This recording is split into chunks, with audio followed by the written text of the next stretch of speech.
Hello students, कैसे हैं आप सब। बच्चों, आज हम लोग बात करेंगे एक बहुत ही इम्पॉर्टेंट क्वेश्चन की जो लगभग बोर्ड एग्जाम्स में आता है और जब आता है तो ढेर सारे नंबर्स दे के जाता है। आपके सामने प्रश्न लिखा हुआ है कि इसी अवतल दर्पण के लिए सूत्र 1/f 1/u प्लस 1/v की स्थापना कीजिए। ठीक है, मतलब 1/f is equal to 1/u plus 1/v की स्थापना कीजिए। या कभी कभी वो कहता है कि स्मॉल f u और v में संबंध स्थापित कीजिए। ठीक है ना बच्चों, दो तरीके से वो इस क्वेश्चन को पूछता है। पहला, या तो वो सीधा सीधा लिख के दे देगा कि अवतल दर्पण के लिए 1/f is equal to 1/u plus 1/v की स्थापना कीजिए। नहीं तो वो पूछेगा कि f u और v में संबंध स्थापित कीजिए, है ना। तो आज बच्चों हम लोग इसी क्वेश्चन को सॉल्व करेंगे और एक बार फिर से इसका रिवीजन करेंगे। ठीक है ना। तो इस क्वेश्चन को सॉल्व करने के लिए हम लोग क्या करते हैं, सबसे पहले एक फिगर ड्रॉ कर लेते हैं। ठीक है ना। तो अब हम इसको इरेज करते हैं और फिगर ड्रॉ करते हैं। बच्चों, आपका पहला एग्ज़ाम हो चुका है हिंदी का। उम्मीद करता हूँ आप लोग उसमें भी बहुत अच्छे मार्क्स लेकर के आएंगे, है ना। अच्छी तैयारी करेंगे, अच्छे मार्क्स भी आएंगे। और फिज़िक्स में भी मैं उम्मीद करता हूँ कि अच्छा ही पेपर होगा आप सभी का। ठीक है ना। तो इसके लिए क्या करते हैं, जैसे कि उन्होंने कहा कि अवतल दर्पण, तो भाई एक अवतल दर्पण ले लेते हैं। इस तरीके से होता है ना। और इसके पीछे कुछ इस तरह से लाइंस निकाल देते हैं। ये दर्पण के लिए है, दर्पण ऐसा ही तो होता है। और अवतल दर्पण क्या होता है, इस तरीके से, ऐसा मतलब इस तरीके का होता है अवतल दर्पण, है ना। अब क्या करते हैं, यहाँ से एक ऐसे लाइन खींचते हैं। इस लाइन को बच्चों क्या कहेंगे हम लोग, एक्सिस कहेंगे, है ना, अक्ष। और यहाँ पर पॉइंट P, ये पॉइंट P क्या है, ये दर्पण का ध्रुव है ना। मान लेते हैं कोई एक दर्पण है, ठीक है ना, उस पर ये एक्सिस हम लोगों ने खींच दी है। P जो है वो दर्पण M1 M2, इसका नाम रख देते हैं M1 M2, है ना। M1 M2 दर्पण का अक्ष है और P उसका ध्रुव है। मान लेते हैं कोई एक वस्तु है जो कितनी दूरी पर है, जो लेंस से u दूरी पे है, स्मॉल u दूरी पे है ना। इस तरह से स्मॉल u दूरी पे है कौन सी चीज़, ये AB वस्तु। ठीक है ना। आपको जो पता है दर्पण में एक फोकस होता है, तो फोकस हम यहाँ मान लेते हैं, है ना। और एक होती है वक्रता त्रिज्या, उसको हम यहाँ पे लिखते हैं, ये C से हम लोग डिनोट करेंगे इसको, है ना। C से P की दूरी कितनी होगी, R होगी, क्योंकि त्रिज्या है ना, त्रिज्या को हम लोग R से लिखते हैं। और मान लेते हैं A से कोई एक प्रकाश किरण बिल्कुल एक्सिस के पैरेलल गई, यहाँ पर पॉइंट R से टकराई और फोकस से ऐसे, ये फोकस से होकर ऐसे नीचे के लिए चली गई, है ना। यहाँ से गई और यहाँ पहुँच गई। अब दूसरी किरण जाएगी, वो ऐसे त्रिज्या से होती हुई जाएगी। इसको थोड़ा इधर बढ़ा लेते हैं, त्रिज्या यहाँ से हटा के यहाँ लिख देते हैं, है ना। ये त्रिज्या से होती हुई जाएगी, यहाँ किसी पॉइंट S पे टकराएगी और यहीं से वापस लौट जाएगी। मतलब जिस रास्ते से आई उसी रास्ते से वापस लौट गई, है ना। एक लंब बना लेते हैं यहाँ पे, ये इसको हम लोग N से डिनोट करेंगे, ठीक है। और इसको भी हम लोग ऐसे इस तरह से देखेंगे, है ना। ये क्या है, ये वस्तु का प्रतिबिंब है, ठीक है ना बच्चों। ये वस्तु का प्रतिबिंब है, इसको हम लोग A डैश B डैश से शो करेंगे, ठीक है ना। इतना फिगर बच्चों समझ में आ रहा है ना। ये दूरी जो A डैश B डैश, यानी कि ये जो इसकी छाया बनी है, इसकी मतलब सॉरी छाया बता रहा हूँ, इसका जो प्रतिबिंब बना है, इसकी P से दूरी कितनी होगी, स्मॉल v होगी, है ना। तो इतना फिगर बच्चों आप लोग देखिए। फिर अभी इसको इरेज करके छोटा सा बनाते हैं, क्योंकि इतने बड़े बोर्ड पे हम लोग अगर फिगर ही इतना बड़ा बना देंगे तो आगे का क्वेश्चन कैसे सॉल्व करेंगे। तो आप लोग एक बार फिगर को देख लीजिए, फिर इसके आगे भी इसको रेस करके आगे समझाते हैं। बच्चों फिगर हमने यहाँ पर साइड में बना दिया है ताकि यहाँ पे हम लोग आगे के डेरिवेशन को देख सकें, है ना। अब आगे क्या करते हैं हम लोग, एक बार फिगर को फिर से समझते हैं। देखिए ये एक M1 M2 दर्पण है ना। ये P इसका ध्रुव हो गया और ये इसकी एक्सिस हो गई, ठीक है ना। एक्सिस पर कहीं पर AB एक वस्तु रखी गई है ना। तो वस्तु से निकलने वाली जो पहली किरण होगी वो एक्सिस के क्या हो जाएगी, पैरेलल हो जाएगी और दर्पण के किसी बिंदु R पर टकराती है। R से टकराने के बाद में वो फोकस से होती हुई इस तरह से नीचे निकल जाती है, ठीक है। और दूसरी किरण जो A से चलती है वो वक्रता त्रिज्या से होते हुए S पॉइंट पर टकराती है और फिर उसी रास्ते वापस लौट जाती है। जिस रास्ते आई उसी रास्ते वापस लौट गई, है ना। तो इसमें क्या होता है कि जो AB वस्तु है, इससे जो दो किरणें इस तरीके से निकलती हैं, ये दोनों किरणें इस पॉइंट पर यहाँ पर एक दूसरे को कट करती हैं। ये किरणें जहाँ पर एक दूसरे को कट करेंगी वहीं पर वस्तु AB का एक वास्तविक प्रतिबिंब बन जाएगा, जिसको हमने यहाँ पर A' और B' से शो किया हुआ है ना बच्चों। एक वास्तविक प्रतिबिंब बन जाएगा और प्रतिबिंब कैसा होगा, उल्टा होगा, है ना। नीचे के लिए एरो लगा दिया, इसका मतलब उल्टा होगा। पहले वाले फिगर में शायद ऊपर लग गया था, खैर कोई बात नहीं, नीचे के लिए होता है ना। दूरियां हमने इसमें लिख दी हैं कि फोकस से ध्रुव की दूरी कितनी होती है, F होती है, सॉरी उल्टा, ध्रुव से फोकस की दूरी कितनी होती है, F होती है। और फोकस से ही हमारे प्रतिबिंब की दूरी कितनी आएगी, V से नोट की जाएगी। त्रिज्या से और ध्रुव के बीच की दूरी, ध्रुव और त्रिज्या के बीच की दूरी को R से डिनोट करेंगे। और जो वस्तु हमारी रखी गई है उस वस्तु की और ध्रुव से दूरी कितनी हो जाएगी, स्मॉल u हो जाएगी, है ना। तो इस चीज़ को एक बार बच्चों लिख लेते हैं। यहाँ पर लिखेंगे ध्रुव से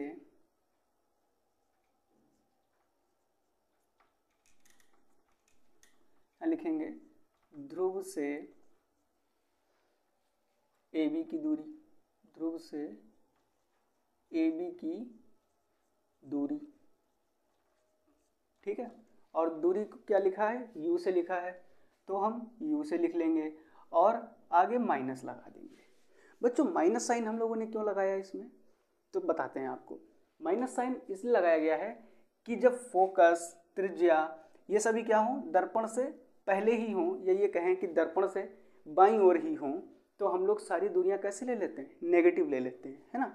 और जब यहाँ से दाईं ओर बढ़ जाती हैं, मतलब दर्पण के उस वो इस साइड में आ जाए अगर दाईं ओर, तो हम लोग क्या करते हैं, सारी दूरियां पॉजिटिव ले लेते हैं, है ना। सारी का मतलब जितनी दाईं ओर होंगी उतनी पॉजिटिव और जितनी बाईं ओर होंगी वो सब नेगेटिव। तो पहली दूरी हम लोगों ने लिख ली है कि ध्रुव से AB की दूरी कितनी है, -u है, ठीक है। फिर हम लोग लिखते हैं कि ध्रुव से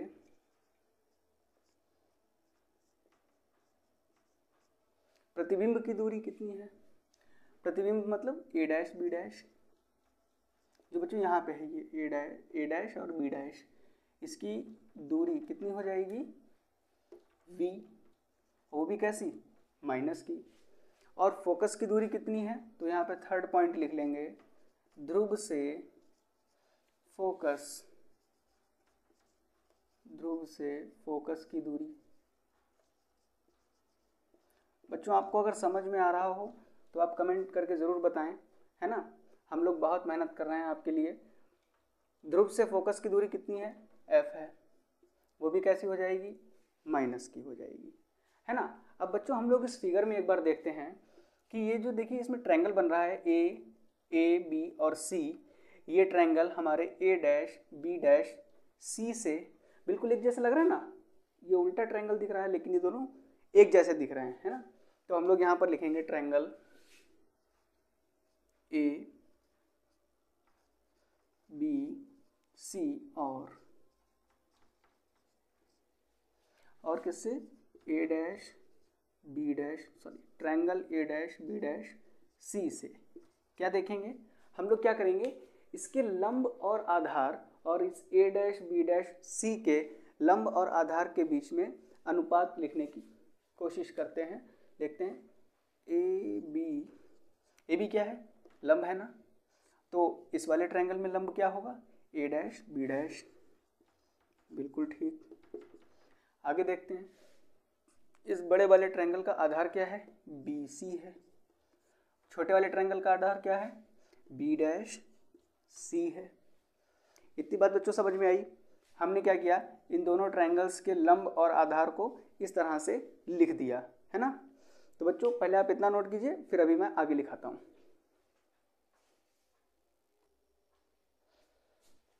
बच्चों आपने ये नोट कर लिया होगा है ना।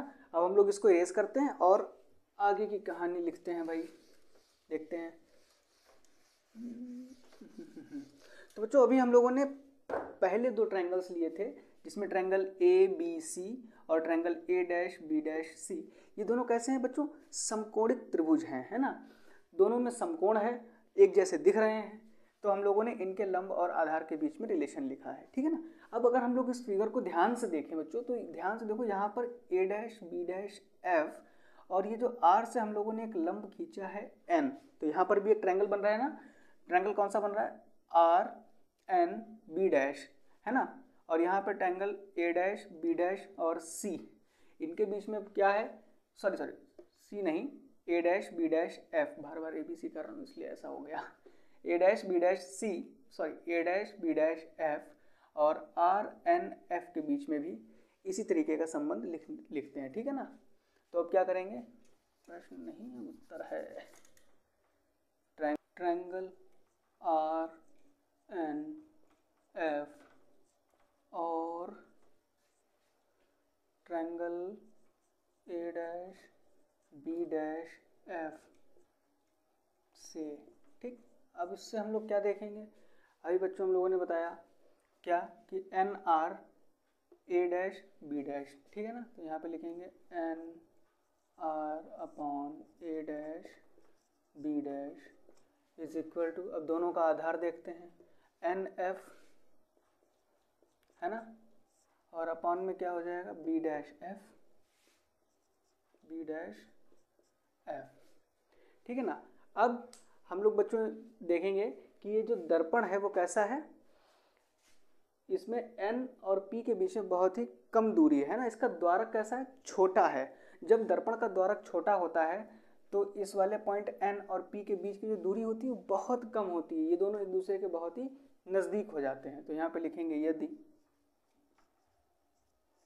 दर्पण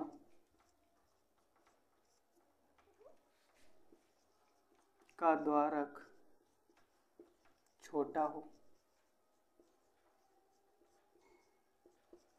तो क्या हो जाता है बच्चों, पॉइंट n क्या हो जाता है, p के बहुत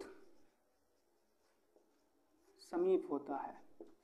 मतलब इतना समीप हो जाता है, इतना पास चला आता है कि n और p के बीच की जो ज़रा सी दूरी है बच्चों, ये छोटी सी दूरी, इसको हम लोग क्या कर देते हैं, भूल जाते हैं, इसको निगलेक्ट कर देते हैं है ना। तो के बहुत समीप आ जाता है, यह बहुत समीप होता है लिखो, आने में वो कौन सा चल के आ रहा है ना। जब बहुत समीप हो जाता है तो क्या होता है, जो एन एफ है, एन एफ का मतलब जो दूरी अब हम यहाँ से कवर कर रहे थे वो हम पी एफ कर देंगे, ठीक है ना। एन एफ की जगह पर क्या कर देंगे हम लोग बच्चों, पी एफ कर देंगे। और बच्चों अगर फिगर से आप देखो तो जो एन आर की दूरी है, मतलब जो एन आर है वो ए बी के बराबर नहीं लग रहा है ना। तो जब ए बी के बराबर लग रहा है तो हम लोग इसके लिए यहाँ पर ए बी लिख देते हैं, क्या कि जो एन आर है वो ए बी के बराबर हो जाएगा। तो अब ये दोनों हम इस वाली इक्वेशन में रख दें तो एन आर क्या हो जाएगा, ए बी, और नीचे ए डैश बी डैश तो ऐसे ही रहेगा। इक्वल का साइन लगाते हैं और आगे देखते हैं। एन एफ की जगह पर क्या रखना है हम लोगों को, पी एफ रखना है, ठीक है ना। और बी डैश एफ ऐसे ही रहेगा। ये हो गई हमारी समीकरण नंबर 2। समीकरण 1 आपको पता ही है ना। अब क्या करेंगे, दोनों समीकरणों को एक दूसरे के बराबर कर देंगे। मार्कर चेंज कर लेते हैं, इंक नहीं बची, चलो लिखते हैं। अब क्या करते हैं, समीकरण 1 व 2 से, तो बच्चों आपको समीकरण 1 याद होगी, जो क्या समीकरण थी, समीकरण थी आपकी A B upon A dash B dash किसके बराबर हो गया था, B C upon B dash C के, है ना। ये थी हमारी समीकरण नंबर 1। अब समीकरण 1 व 2 से मान रख देते हैं ना, तो जब दोनों की वैल्यू रखेंगे LHS बराबर है, RHS को बराबर कर देंगे। तो समीकरण 1 का RHS है B C upon B dash C, ये बराबर हो जाएगा P F upon B dash F के, ठीक है ना। B C upon B dash C और P F upon B dash F, ये दोनों एक दूसरे के इक्वल हो जाएंगे बच्चों। अब आगे का लिखते हैं हम लोग यहाँ पे, इसको इरेज कर देते हैं और आगे देखते हैं कि अब कहानी क्या बनती है। अब देखो, जब इसको हमने NF को PF के बराबर, NR को AB के बराबर कर दिया, समीकरण 2 में मान रखे और समीकरण 1 2 को बराबर करके हमें मिला BC upon B dash C is equal to PF upon B dash F, है ना। अब आगे देखते हैं क्या होना है। ये दूरी जब N के बराबर हो गई बिल्कुल, तो क्या हुआ, ये जो F है वो क्या हो गया, PF की दूरी कितनी हो जाएगी, F हो जाएगी। अब हम लोग क्या करेंगे, BC को क्या लिख सकते हैं, ये देखो पहले BC क्या है, ये है ना। और अब हम लोग क्या करें, ध्रुव से अगर इसकी दूरी नाप लें तो हम लोग BC को लिख सकते हैं PB और माइनस कर दें PC, है ना। क्या लिख सकते हैं, PB माइनस PC, ठीक है। तो इसको लिखते हैं यहाँ पे, BC की जगह पे हम लोग लिखेंगे PB minus PC। PB minus BC क्यों, PB बड़ा है इसलिए, और PC छोटा है इसलिए पीछे लिखेंगे, है ना। अब B डैश C की दूरी देखते हैं, यानी कि जो B डैश C है इसकी दूरी को हम लोग क्या लिख सकते हैं, PC माइनस PB डैश, है ना। तो हमें इतनी दूरी ये मिल जाएगी, PC माइनस PB डैश, ठीक है। अब PF को हम कुछ नहीं लिखेंगे, क्यों, क्योंकि इसको तो हमने वैसे भी ध्रुव से बराबर कर दिया, है ना। अब बचा है B डैश F, यानी कि B डैश F, इसके लिए क्या लिखेंगे, PB डैश और इसमें से माइनस कर देंगे PF, है ना। इसको माइनस करा हमने PF, तो हमें ये मिल गया। अब बच्चों आपको पता होगा कि जो PB है, PB कहाँ से है, ध्रुव से, और वस्तु का जो निचला PB की दूरी बच्चों क्या है, PB की दूरी है U, वो भी कैसा, माइनस का। अभी हम लोगों ने लिखा था कि जब बाईं ओर होंगी तो सारी दूरियां नेगेटिव लेंगे, दाईं ओर होंगी तो सारी दूरियां पॉजिटिव लेंगे, बच्चों भूलना नहीं, नेगेटिव पॉजिटिव, है ना। माइनस का साइन लगाओ।